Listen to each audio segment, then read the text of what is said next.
పోలీసులు తమ విధుల్లో వినియోగిస్తున్న ఆయుధాల పనితీరుపై పూర్తి స్థాయి పరిజ్ఞానం పెంపొందించుకోవాలని జిల్లా ఎస్పీ హర్షవర్ధన్ రాజు తెలిపారు.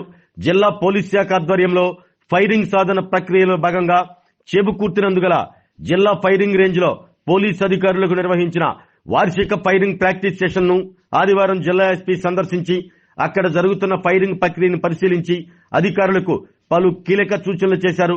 ఫైరింగ్ సాధన ప్రక్రియలో జిల్లా ఎస్పీ పాల్గొని ఫైరింగ్ ప్రాక్టీస్ చేస్తున్న అధికారుల్లో ఉత్సాహం, మనోధైర్యాన్ని నింపారు. ఈ ఫైరింగ్ లో ప్రతి అధికారి తప్పనిసరిగా పాల్గొని మంచి మెలకువలు నేర్చుకోవాలని, ఫైరింగ్ కు సంబంధించి ఉన్న సందేహాలను నివృత్తి చేసుకోవాలంటూ సూచించారు. ఫైరింగ్ రేంజ్ లో క్రమశిక్షణ అత్యంత ప్రాముఖ్యత వహిస్తుందని, ఫైరింగ్ రేంజ్ అధికారుల సూచనల మేరకు అత్యంత జాగ్రత్తగా ఏకాగ్రతతో ఫైరింగ్ చేయాలన్నారు. ప్రతి ఒక్క బుల్లెట్ లక్ష్యాన్ని ఖచ్చితంగా ఛేదించే నైపుణ్యం పొందాలంటూ సూచించారు. కొత్తగా వచ్చిన ఆయుధాలపై పూర్తి స్థాయి తర్ఫీదు పొందుతూ అత్యవసర పరిస్థితుల్లో ప్రజల, ప్రభుత్వ ఆస్తుల, ధన మరియు ప్రాణాల రక్షణకై ఎల్లవేళలా సంసిద్ధులై ఉండాలంటూ సూచించారు.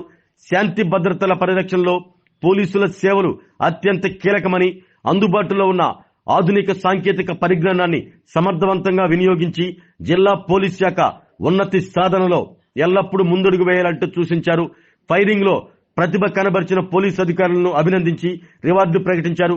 ఈ కార్యక్రమంలో దర్శి డీఎస్పీ లక్ష్మీనారాయణ, మహిళా police station DSP V V Ramanakumar, Kanigiri DSP Sai Eshwar Yashwant, DTC DSP G Gurunatha Babu, AR DSP K Srinivasarao, సిఐలు, ఆర్ఐలు, ఎస్ఐలు మరియు సిబ్బంది పాల్గొన్నారు.